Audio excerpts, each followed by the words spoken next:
End of 15 minutes. Stop. Put down your pencils. All right, let's see what you did. Let's evaluate. I'm looking at the back of my truck right here. Let's evaluate what you're taking with you. Let's evaluate what you forgot. Ooh. Let's evaluate the status of your vehicle. Can it go anywhere? Do you have gas? Right now, I'm giving myself a D on my vehicle. I have 2 vehicles that are running, neither one of them well. Truth in advertising, right? But I got friends with big old trucks. I still give myself a D. Where are you at with that? Have you actually practiced bugging out? Do you know what you're going to take? Do you know where it's going to go in your vehicle? Here is some gold. Ready? This is gold. When I worked for a 3-letter agency prior to Y2K, we were reading top secret reports of what was going to happen, and they were horrific. And a good number of us involved in this thing got really serious about Y2K. I don't want to digress off on that. I'm just setting the stage. And one of these guys was brilliant, and he was doing a lot of different things. But the one thing he did he did a lot of things I thought were cool, but the one thing we're going to talk about right now is they had a bug out plan. Plan A was to stay home. They were going to weather the storm at home, and he had done lots of things to get ready to do that. But like all good contingency planners, he had a plan to leave the house quickly, never to return. And so what they did, they had 2 vehicles. They did not have pickup trucks. They had SUV type cars. They went out to the store and they bought all of these different sized plastic bins, boxes of different sizes. And then what they did, he and his wife, they practiced packing their SUV until they cubed it out. They maxed it out with all the empty boxes they could fit in their SUV. And they're like, okay, this is what we can fit in this SUV. And so then what they did is they numbered every box with like a Sharpie, 1, 2, 3, 4, 37, 38. And they drew a diagram of where each box went in the truck. So it's like a jigsaw puzzle, right? This is how they fit in. And so then they took those boxes into a room that he had set aside just for preparation. It was like a prepper workshop. And he put these boxes and he said, this is all the space we can fit in this truck. What do we want to put in these boxes? And they did that for the other vehicle too. And so then he got all his boxes packed with all his stuff. And then he and his wife would often, a little bit less than frequently, several times, they kept these boxes in the garage, heated, cooled garage. They would, I heard something, they would practice loading the vehicle with these full boxes, closing the doors and going. So they could go quickly. And they had thought out deeply what was going in their vehicle because they had it already packed. Everything was already packed to go into their vehicle. So that's one technique you can use. The other technique I've talked about on here before, my neighbor from High Prairie Acres had the idea. He never implemented it because I told him, if you implement it, I want to film it. He bought a pickup truck and he was turning it into his BOV, right? And he's a mechanic. And it was cool, and it had little things about it that were cool. But it was also his daily driver work truck. And so for his bug out plan, he's my neighbor, of course he has one. For his bug out plan, he had a whole load that he wanted to put in his truck. Well thought out, already pre-planned, done. And what he wanted to do, man, I want to see somebody do this. I think it's a great idea. It was his idea, not mine. He wanted to build a pallet, a special pallet that would fit in his truck, so wheel wells and stuff like that, it would just fit right in his truck.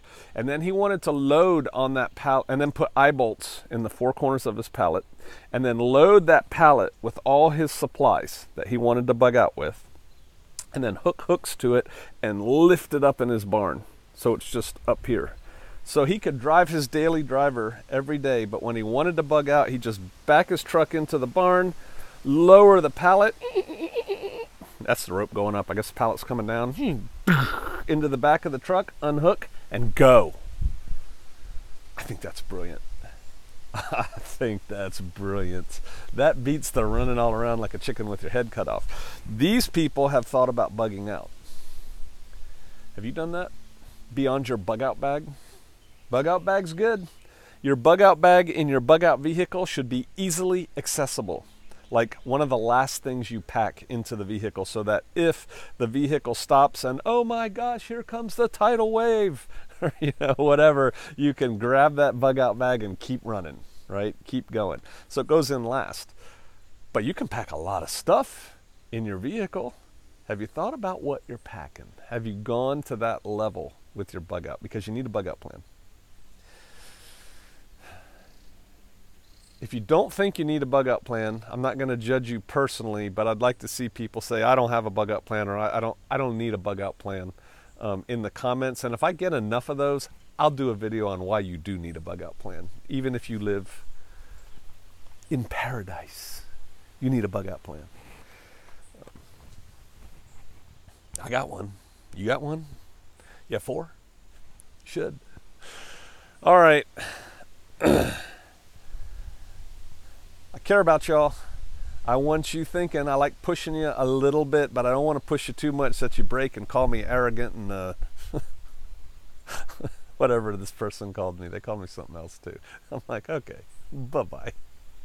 You clearly don't like it here. Go away. I'm not trying to be arrogant. I'm very confident. But I realize I can come across that way. So if I have come across as arrogant to you, I apologize. I'm just trying to give you the truth the way I speak truth, which is straightforward, edgy a little bit, and I'm not big into feelings, so sometimes I hurt them. I'm not trying to, right? I want you better. I want you better, which means I realize you ain't all that. I'm not all that either. I'm not. I don't pretend that I am. I got issues. I got problems. I have a truck that doesn't even work. Okay, what kind of example is that? But at least I show you warts and all, right?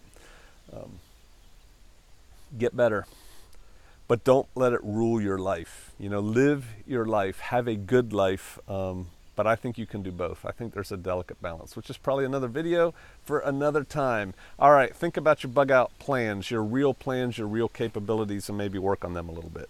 I'll see you out there.